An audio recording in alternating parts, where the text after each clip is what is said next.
Bismillahirrahmanirrahim. Assalamualaikum warahmatullahi wabarakatuh. Terima kasih anak-anak. Kita bisa berjumpa lagi dalam pembahasan materi yang kedua, yaitu tentang koordinat kartesius.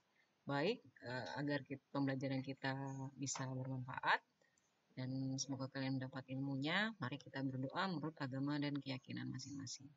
Berdoa dipersilakan.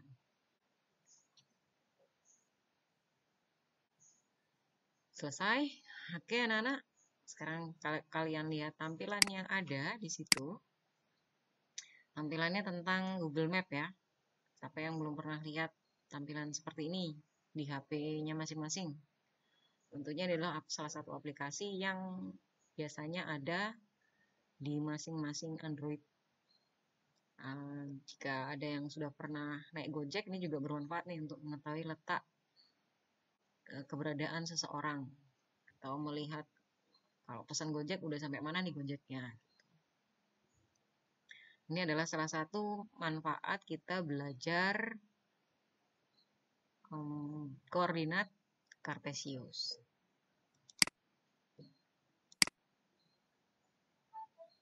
Adapun yang akan kita mudah-mudahan peroleh dari pembelajaran ini yaitu yang pertama tentang menjelaskan kedudukan titik dalam bidang koordinat kartesius yang dihubungkan dengan masalah kontekstual. Yang kedua, menyelesaikan masalah yang berkaitan dengan kedudukan titik dalam bidang koordinat kartesius. Pada pengalaman belajar yang sudah berlalu, itu koordinat kartesius itu nanti kita bisa menentukan posisi titik terhadap sumbu X dan sumbu Y, ataupun terhadap titik pusat, kemudian menggunakan koordinat kartesius untuk menentukan posisi titik tengah, ruas garis, dan menggunakannya pada bangun datar. Jadi nanti kalau ada titik-titik, diketahui titik koordinat, kita bisa mengetahui apa sih bentuk bangun datarnya. Kemudian mengetahui posisi titik berat pada segitiga, menggunakan koordinat polar, menerapkan sistem koordinat geografi, jadi berhubungan juga dengan materi geografi untuk menentukan posisi permukaan bumi berdasarkan garis lintang dan garis bujur, serta menggunakan sistem koordinat dalam pemecahan masalah. Ini gambar mercusuar. Kalau tadi Google Map, sekarang mercusuar. Ya, ini mercusuar juga berhubungan sekali dengan koordinat kartesius. Jadi biasanya kalau kalian pernah ke bandara itu ada mercusuar yang di sana terdapat sebuah alat yang disebut radar sebagai alat mendeteksi untuk mengetahui keberadaan pesawat di ketinggian berapa. Ini juga menggunakan metode koordinat kartesius atau menggunakan berhubungan dengan materi koordinat kartesius. Penemu sistem koordinat kartesius sendiri adalah bernama René Descartes. Itu orang Perancis, ilmuwan Perancis. Dia melakukan penggabungan geometri tua dengan aljabar yang masih belum berkembang pada waktu itu, hingga menemukan metode yaitu sistem koordinat. Nah, sekarang coba perhatikan. Ada di sini letak-letak jalan. Ada jalan Garuda, jalan Pemuda, jalan utama, dan seterusnya. Salah satu cara yang digunakan untuk menentukan posisi objek itu adalah membuat peta-peta. Nah, ini dibuat peta-peta. Sehingga membentuk baris dan kolom. Baris, ini baris.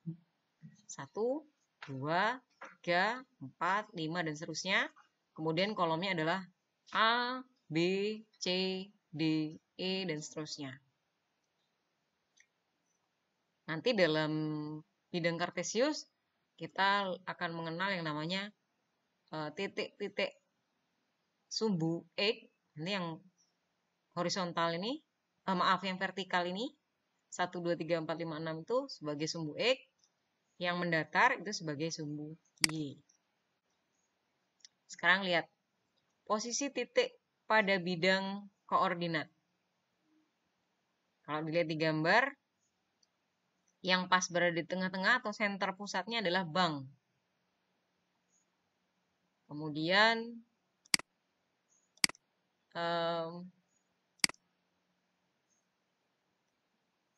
sumbu X itu disebut sebagai sumbu horizontal, mendatar, di mana yang terletak di kanan dari sumbu Y itu bernilai positif, yang terletak di kiri itu bernilai negatif. Begitu juga dengan sumbu Y sebagai sumbu vertikal atau sumbu tegak, bagian atas dari 0 itu disebut sebagai nilai positif, bilangannya positif, yang ke bawah bilangannya adalah negatif. Ya, jadi jangan terbalik. Sumbu Y sebagai sumbu tegak, sedangkan sumbu X-nya adalah sebagai sumbu mendatar.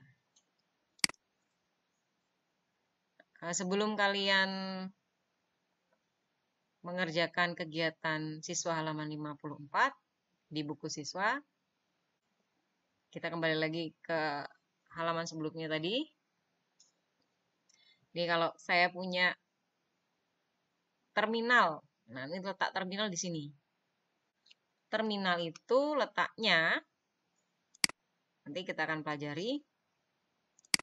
Nih, terminal letaknya di sini. Menghitungnya berarti dia letaknya di atas dari sumbu X. Jadi 1, 2, 3. Di atas sumbu X. Kemudian di kanan sumbu Y. 1, 2, maaf, di sebelah kanan sumbu Y sebanyak 1, 2.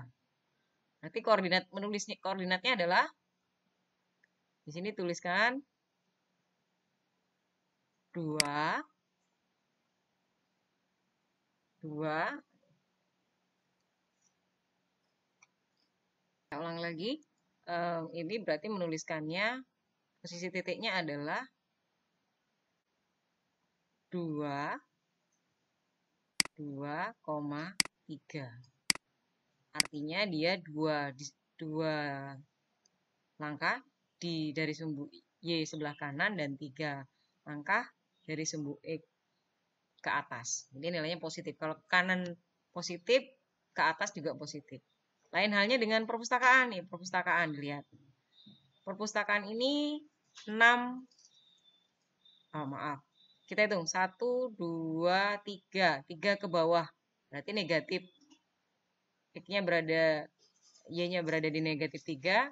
Kemudian X-nya 1, 2, 3, 4, 5, 6. Berarti ini titiknya 6, negatif 3. Jadi penulisan titik itu X dulu, kemudian baru Y. Gitu ya. X dulu, kemudian baru Y. Kita coba yang gelanggang olahraga. X-nya berarti pas di angka 8 ya. Nah, setelah angka 7, ini adalah angka 8. Jadi X-nya 8. Y-nya pas di garis, berarti ini 0. Sehingga ini sama dengan 8,0. Jaraknya berarti 8 satuan ke kanan dan 0 satuan. Tidak ada jarak antara sumbu X-nya. Pas di garis sumbu X berarti nilai Y-nya adalah 0. Nah, ini coba kalian untuk lebih jelasnya perhatikan yang ada di sini. Titik A itu berkoordinat 5,4. Artinya 5 satuan ke kanan. 1, 2, 3, 4, 5. Dan 4 satuan ke atas. 1, 2, 3, 4. Menghitungnya seperti itu. Sehingga menuliskannya 5,4. 5-nya sumbu X, 4-nya sumbu Y. Gitu ya nak ya. Kemudian titik B, ini titik B. titik B itu ke kiri dari sumbu X, dari sumbu Y ke kiri. 1, 2, 3, 4, 5, 6. Dan ke bawah sumbu Y-nya. Negatif 1, 2, maaf kalau jarak tidak ada negatif. 1, 2, 3, 4, 5. Sehingga menuliskannya negatif 6, negatif 5. Tapi menuliskan jaraknya 6 satuan ke kiri, 5 satuan ke bawah. Gitu. Jadi dalam sistem koordinat kartesius itu posisi objek dinyatakan dengan pasangan berurutan X, Y. Jadi nyebutin X dulu baru Y. Istilahnya X itu absis, Y-nya itu adalah ordinat. Kuadran pada bidang koordinat. Ini kuadran. Ada kuadran 1, 2, 3, dan 4.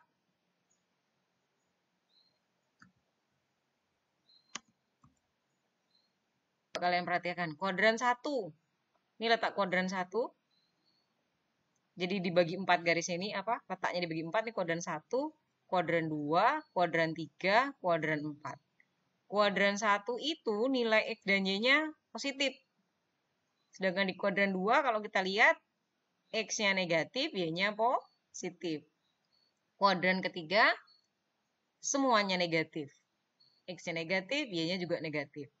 Di kuadran keempat, X-nya positif, Y-nya negatif. Jadi mengingatnya gampang. Bikin dulu, kalian buat dulu segi 4. Jadi kalau punya di sini segi 4, dibagi 4 maksud saya. Ini X, ini Y, kemudian ini positif, ini negatif, ini positif, ini negatif. Kalau kuadran 1 berarti positif, positif, koma. Kuadran 2 berarti kan ini, di sini kuadran 2. Berarti X-nya negatif, Y-nya positif. Kuadran 3 di sini, kuadran 3. Berarti ini negatif, negatif. X negatif, Y negatif. Kuadran 4 di sini. X-nya dulu disebutkan positif, Y-nya negatif. Gitu ya nak ya. Mengingatnya seperti itu. Gambar dulu segi garis dibagi menjadi 4 bidang seperti ini. Nanti kuadran satunya mulai dari yang sebelah sini. Gitu. Sekarang kalian lihat contoh soalnya. Ini ada titik A dan titik B. Tentukan koordinat titik A dan B pada gambar berikut. Titik A-nya dilihat. A ini di sini. Berarti dia X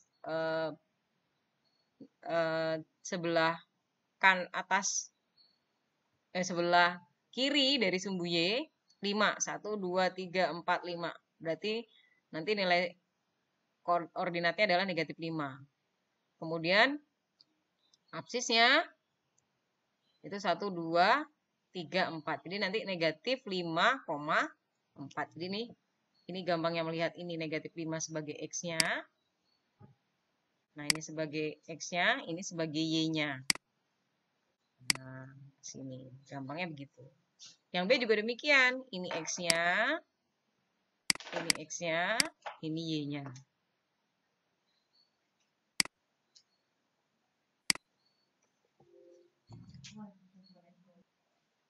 Nah, ini Y-nya. Jadi kita buat garis begini. Sehingga kita nyebutinnya X-nya dulu. Negatif 3,3.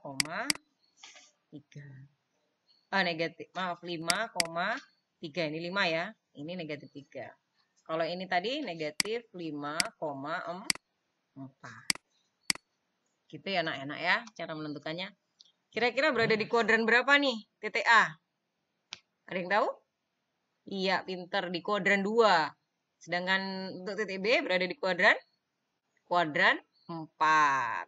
Oke, mudah bukan anak-anak? Selamat belajar di rumah.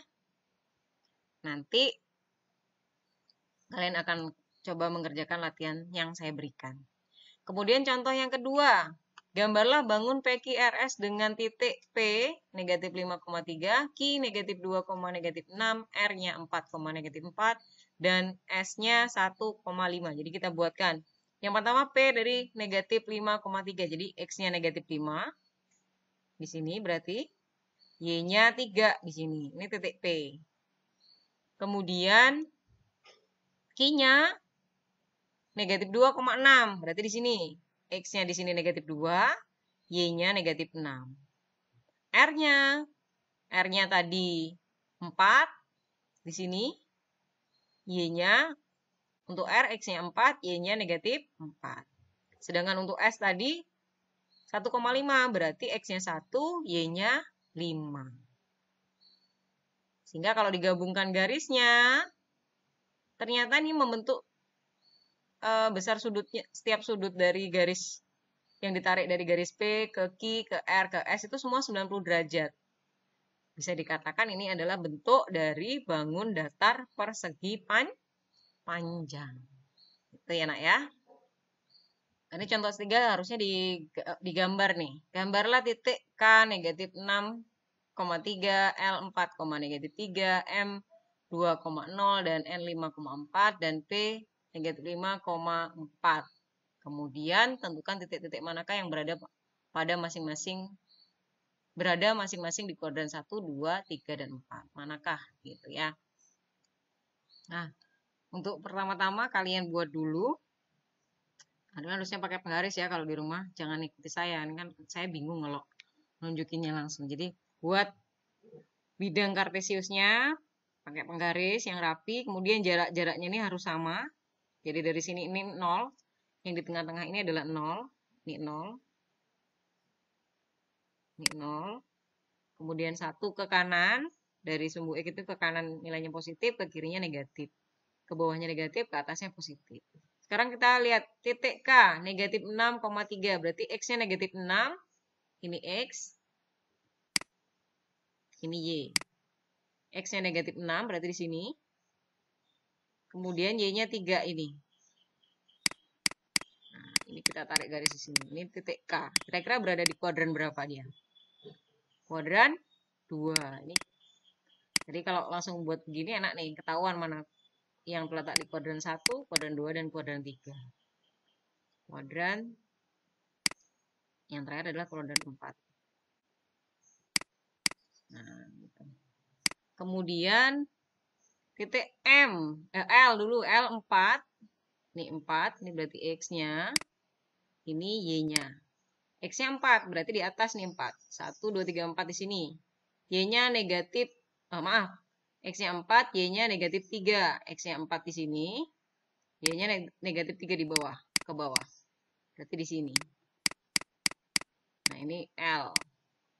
Kemudian M 2,0. X-nya 2, Y-nya 0.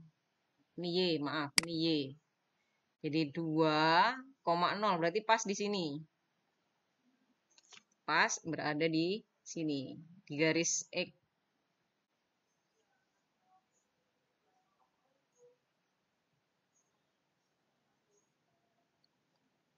Lanjut ya.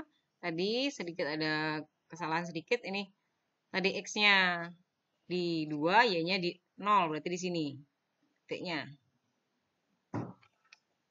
Berarti pas di titik 2,0. Berarti di sini titik. Titik M-nya ini titik M. Ini titik M. Kemudian titik N-nya 5,4. Titik N-nya 5,4. Berarti ini X-nya. X-nya. Untuk titik N. X-nya 5. Y-nya 4. Berarti X-nya 5. Di sini. Y-nya 4. Ini di sini. Ini N. Yang terakhir adalah P. P-nya negatif 5. Kemudian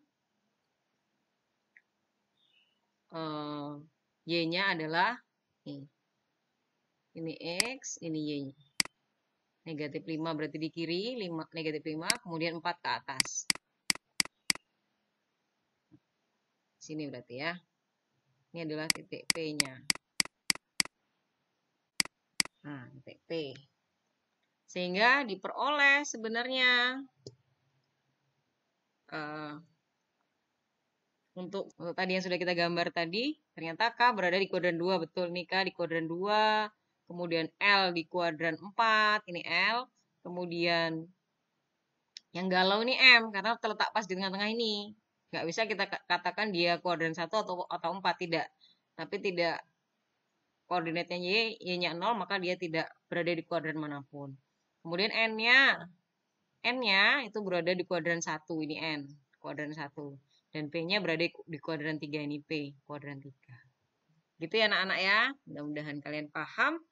Nanti kalau ada kendala ketika mengerjakan latihan, silakan kalian bisa bertanya dengan saya melalui WhatsApp, silakan, atau Telegram di grup Telegram kita. Terima kasih anak-anak, selamat belajar. Semoga kalian semua sukses dan mendapatkan yang terbaik. Saya akhiri, Assalamualaikum warahmatullahi wabarakatuh.